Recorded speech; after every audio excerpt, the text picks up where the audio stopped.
को तमाचा मारेंगे लोग, तमाचा इलेक्शंस में। कौन है बेईमान, कौन है? जो गुलाम नबी भट्ट साहब के हामी है। भट्ट साहब कौन है? लेकिन लोग यहाँ पे गुलाम नबी आजाद साहब को जानते हैं, भट्ट साहब को कोई नहीं जानते। मैंने पहली बार गुलाम नबी भट्ट साहब का नाम सुना। गुलाम नबी आजाद कांग्रेस में थे, आजाद था। लेकिन वो कह रहे हैं गुलाम नबी आजाद साहब कह रहे हैं कि मैं आज भी आजाद हूँ, तब भी आजाद था। आज आप लोग बेईमान कह रहे हैं, लेकिन जब तक कांग्रेस में थे तब बेईमान नहीं थे। कांग्रेस में आजाद थे और बेईमान नहीं थे, लेकिन आज बेईमान है। आजाद वो तब थे जब कांग्रेस ने इन्वेस्ट किया था। आज तो वो गुलामी की तरफ गया ना।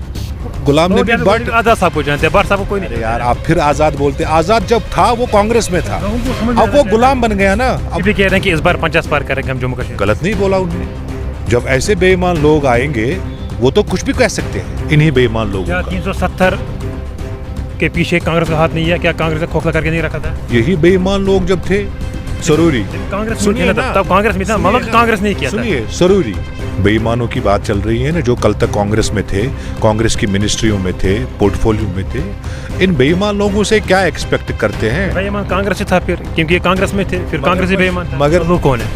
यही जो टीमें बनी है। कौन सी टीम? किस टीम की बात कर रहे हैं? बी टीम, सी टीम, ये गुलाम नबी भट्ट बेईमान टीम। इनका नाम है उमर जान, जो कि कांग्रेस के सीनियर लीडर भी है। सबसे पहले उमर साहब बहुत बहुत शुक्रिया आपका। बहुत बहुत शुक्रिया। जिस तरीके से, मेरा पहला सवाल आपसे रहेगा, जिस तरीके से गुलाम नबी आजाद साहब ने हाल ही में रिज़ाइन किया है कांग्रेस से, कांग्रेस पार्टी से, तो कितना नुकसान हो सकता है कांग्रेस पार्टी के लिए? अच्छा होता कि अगर आप आज़ाद इससे ना जुड़ते, गुलाम नबी भट्ट आप कहिए। आज़ाद तब गुलाम नबी आज़ाद को जानते हैं आप? आज़ाद तब थे जब वो कांग्रेस में थे। आप गुलाम नबी भट्ट कहिए। तब कैसे आज़ाद थे और आज कैसे ये बढ़? तब वो एक सोच के साथ, गुलाम नबी आजाद साहब कह रहे हैं कि मैं तब भी आज़ाद था और आज भी आज़ाद। सुनिए, तब वो एक सोच के साथ था, एक विचारधारा के साथ था। और जो इन्फिल्ट्रेशन उसमें आई है आरएसएस की, बीजेपी की, और जो रिमोट कंट्रोल पे वो बटन ऑन करके कश्मीर, बटन ऑफ करके वापस दिल्ली, आज़ाद मत कहिए। ये इस लफ्ज़ का ये बड़ा ये होता है। गुलाम नबी भट्ट कहिए। फ्रीक बना है जम्मू कश्मीर। आज आप गुलाम नबी आज़ाद साहब, गुलाम नबी भट्ट कह रहे हो, उसके बाद आपने आरएस की बात की, लेकिन इससे पहले तो वो कांग्रेस में थे ना, एक अदावा लीडर माने जाते थे कांग्रेस में। कांग्रेस ने, और वो 8 साल पहले क्यों नहीं निकले? ये एक इक्वेशन बनी थी बीजेपी के बीच में, और वो इक्वेशन कंप्लीट करके, और जो पार्लियामेंट में उसने लोगों के जज्बातों के साथ जो एक 370 और 35A का मामला जब हुआ, यही लोग उसके साथ में थे। और हमेशा लीडरशिप ने कहा था कि जम्मू कश्मीर को आप लोग मिसलीड कर रहे हैं, मिसरिप्रेजेंट कर रहे हैं, उसको सही करिए। तभी राहुल गांधी ने गुलाम नबी आज़ाद को एम्पावर ही नहीं किया है, राज्यसभा से बाहर किया है, और मिसलीड करके कांग्रेस में खलफशार पैदा किया है, कमजोरी पैदा की है। गुलाम नबी आज़ाद साहब ने उस टाइम रोया था पार्लियामेंट में, 4 घंटों के लिए वो नीचे बैठे थे, और 4 घंटे तक उन्होंने रोया था वहाँ पे 370 के लिए। देखिए, जम्मू कश्मीर में जो आज बेईमानों की बात चल रही है ना, जो कल तक कांग्रेस में थे, कांग्रेस की मिनिस्ट्रियों में थे, पोर्टफोलियो में थे, इन बेईमान लोगों से क्या एक्सपेक्ट करते हैं? बेईमान कांग्रेस से था फिर, क्योंकि ये कांग्रेस में थे, फिर कांग्रेस ही बेईमान था। मगरमच्छ के आंसू उसने जो बहाए, जब श्राइन बोर्ड का मसला हुआ था, एक स्लोगन चला जो मैं कहना नहीं चाहूंगा, तब महबूबा मुफ्ती ने साफ इजहार किया था कि ये आरएसएस का बेसिक मेंबर है। इससे कुछ नहीं होगा। ये जो बेईमान लोग आए हैं ना रिमोट कंट्रोल से, इस रिमोट कंट्रोल की सेल जब खत्म हो जाएगी। इससे पहले कांग्रेस का कोई भी वर्कर या कांग्रेस का कोई भी सीनियर लीडर ऐसे बयान नहीं देता था, लेकिन जब गुलाम नबी आज़ाद साहब ने रिजाइन किया कांग्रेस से, तब जाके ऐसे बयान हमें देखने को मिलकर सुनने को। नहीं, सुनिए, गुलाम अहमद मीर एक डिसिप्लिन सोल्जर रहा है कांग्रेस पार्टी का। उसने जब दहाड़ा ना, आज़ाद क्यों मजबूर हो गया कांग्रेस छोड़ने के? और ये लोग जो कदावर नेता बता रहे हैं, इसको किसने कदावर बनाया? 3 बार इलेक्शंस लड़े, लोकसभा का इलेक्शन लड़ा, हार गया। ऐसा कुछ नहीं है। जो ये परसेप्शंस बना रहे हैं, लोगों को पता है कि किस तरीके से इन्होंने इस लहूलुहान कश्मीर को बिगाड़ा है, जम्मू कश्मीर को बिगाड़ा है।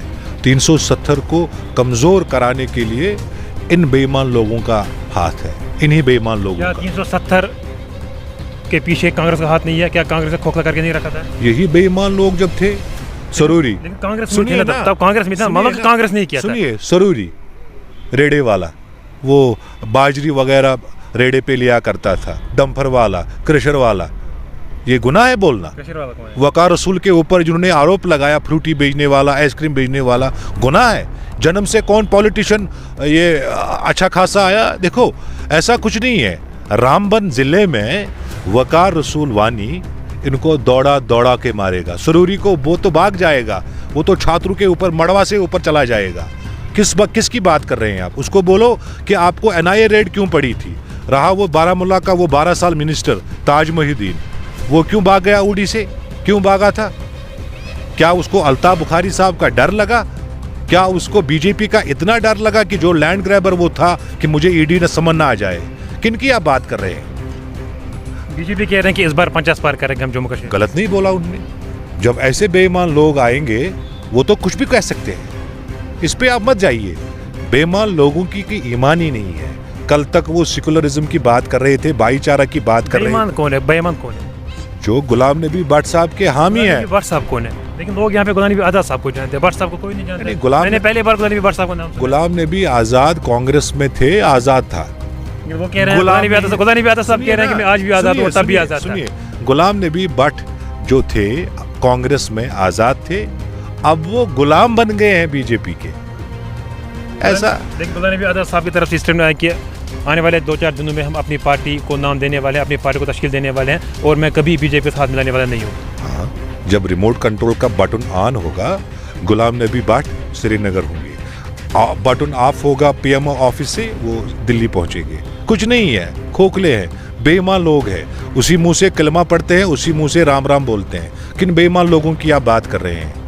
कल तक इनके पीछे स्कैंडल्स का हाथ है, आप ही लोग बता रहे थे। कल तक आप लोग इनको एक्सपोज नहीं कर रहे थे ना, जब तक ये कांग्रेस में थे। यही आज क्यों मजबूर हुए आप लोग ऐसे बयान ना देने में, और आज मजबूर हुए आप सोशल मीडिया पे आने? यही इनका जो आका है, यही इनको कवर कर रहे थे। तभी तो गुलाम अहमद मीर ने इनको जो दहाड़ा था उसके ऊपर देखो कितनी साजिशें रचाई गई है। शर्म आनी चाहिए इनको कि जाती तौर आप लोग अटैक कर रहे हैं, इतने गिर तक आप लोग गिरे हैं। ये पॉलिटिक्स नहीं है। देखो पॉलिटिक्स का लफ्ज़ जो है ये एक पवित्र लफ्ज़ है। इन्हीं बेईमान लोगों ने इस पॉलिटिक्स को ख़त्म किया है। सियासत का जो नाम था इन्होंने ख़त्म किया है। 70 साल से कांग्रेस ने ख़त्म नहीं किया था। किस चीज़ को लेके? 370 को ख़त्म नहीं किया था। 70 साल में कांग्रेस हुकूमत नहीं आई थी। 70 साल में राहुल गांधी साहब पीएम नहीं बने थे। मैंने आपको कहा यही बेईमान लोग मिसलीड कर रहे थे।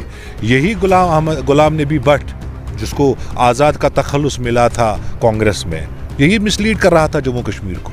इसी ने तो कंसेप्शन क्रिएट किए हैं, इसी ने जम्मू कश्मीर में ये जो हालात बने हैं। साहब दिल पर हाथ रख के आप कसम खाइए कि गुलाम नबी आज़ाद साहब के चले जाने से कांग्रेस को कोई फ़र्क नहीं पड़ा।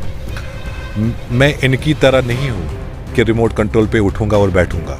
गुलाम नबी भट्ट साहब का जम्मू कश्मीर में कोई रोल नहीं था कांग्रेस से। अगर गुलाम नबी सिंसियर होते, स्ट्रांग होते, सेकुलर के साथ होता, भाईचारा के साथ होता, हमने तो जम्मू कश्मीर में बहुमत हासिल की होती। लेकिन इसने जो टास्क लिया था भाजपा से कांग्रेस को कमज़ोर कराना, वो उसमें कामयाब हो गया। सलमान निज़ामी साहब बाकी जितने भी कांग्रेस लीडर्स हैं उनका कहना है कि अगर आज कांग्रेस जिंदा है तो गुलाम नबी आज़ाद साहब की वजह से जिंदा है। कौन, क्या नाम बताया? सलमान निज़ामी। अच्छा, वो जो टीवी डिबेट उसमें हुआ। नहीं, मैं नहीं जानता हूँ उसको। बोलो आप सरपंच चुनाव जीत के दिखाएं अपने ज़िले से, अपने पंचायत से, जहाँ जिस, अब ये नहीं मुझे पता है उसका कॉन्स्टिट्यूंसी शायद बानिहाल आता है, उसको बोलो वहाँ से सरपंच का चुनाव जीत के आए तब बात करें। मैंने ये हवा में बात करना ये नहीं होता है। मतलब यहाँ के रीजनल पॉलिटिकल पार्टीज कह रहे हैं कि 370 को हम वापस लेके रहेंगे। अगर हम पीएचडी की बात करेंगे, और पीएचडी का मकसद भी यही था कि 370 को हम रेस्टोर करके रहेंगे। यहाँ के रीजनल पॉलिटिकल पार्टी की बात करेंगे, पीडीपी की बात करेंगे, एनसी की बात करेंगे, लेकिन अल्ताफ बुखारी साहब का कहना है कि 370 कभी वापस नहीं आ सकता है। कांग्रेस इस चीज़ को कैसे देखती है? नहीं, देखो 370 सब जुडिशियस मसला है, ऑनरेबल सुप्रीम कोर्ट में है। और जो स्लोगन जो आपने कहा बीजेपी का इस बार 50 के पार, असेंबली का जो रेजोल्यूशन इनको चाहिए, तभी तो ये टीमें बनी। गुलाम नबी भट्ट ने तभी तो एग्जीक्यूशन कराया अपने हामियों को लेके कि हमने वो डॉक्यूमेंट लेना है और बीजेपी के पक्ष में रखना है। कुछ नहीं होगा। इनको तमाचा मारेंगे लोग, तमाचा इलेक्शंस में। लेकिन सुनने में ये आ रहा है कि गुलाम नबी आज़ाद साहब नेशनल पार्टी बनाने वाले हैं। यार आप फिर आजाद साहब बोलते हैं, अगर कांग्रेस में होता आजाद कहिए ना। ठीक है, कांग्रेस ने ही ये नाम दिया है वो तो आज़ाद, लेकिन लोग आज़ाद को ही जानते हैं ना। वो तो गुलाम उन्होंने है। खुद देखो बारामूला में जब उसने बात रखी, आप देखो लोगों ने किस तरीके से कमेंट्स पास किए हैं। इंटेलेक्चुअल्स ने, पॉलिटिकल एनालिस्ट्स ने सीधे निशाना साधा है कि गुलाम नबी भट्ट साहब एडवोकेसी कर रहा है नरेंद्र मोदी जी का, वो उसकी वकालत करता है जम्मू कश्मीर में। किसकी बात कर रहे हैं आप? गुलाम नबी भट्ट जैसा बेईमान कहीं नहीं हमने देखा है। इनके जो हामी है वो उससे बेईमान है। किन की बात कर रहे हैं जी आप? आज आप लोग बेईमान कह रहे हैं, लेकिन जब तक कांग्रेस में थे तब बेईमान नहीं थे वो। कांग्रेस तब में आज़ाद थे और बेईमान नहीं थे, लेकिन आज बेईमान है। आजाद वो तब थे जब कांग्रेस ने इन्वेस्ट ही किया था। आज तो वो गुलामी की तरफ गया ना।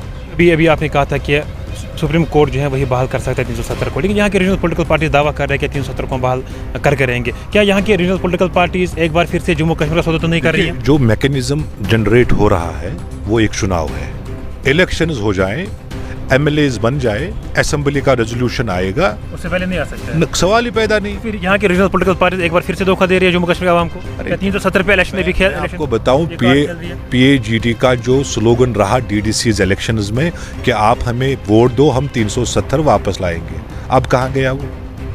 कुछ नहीं है ऐसा। भाजपा के साथ जो लड़ाई लड़नी है वो वाहिद कांग्रेस लड़ेगी और किसी में दम नहीं है। जम्मू कश्मीर की आवाम अभी हमें देख रही है, क्या कुछ मैसेज रहेगी आपकी तरफ से? मैंने आपको एक शायर मैंने बोला था आपको, बर्बाद गुलिस्तान करने को बस एक ही उल्लू काफी था, हर शाख पे उल्लू बैठा है, अंजाम गुलिस्तान का क्या हो। ये उल्लू कौन है? यही जो टीमें बनी हैं। कौन सी टीम, किस टीम की बात आप कर रहे हैं? बी टीम, सी टीम, ये गुलाम नबी भट्ट बेईमान टीम। कल तक कांग्रेस में मजा लोगों को भी समझ आना चाहिए ना गुलाम नबी भट्ट है कौन।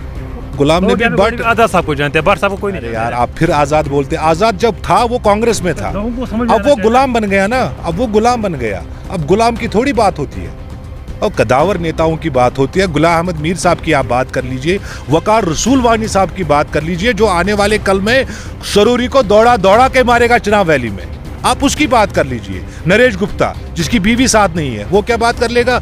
एक्सीडेंटल एमएलसी बना। ताज महीउद्दीन लैंड ग्रैबर, क्या किन की बात कर रहे हैं आप?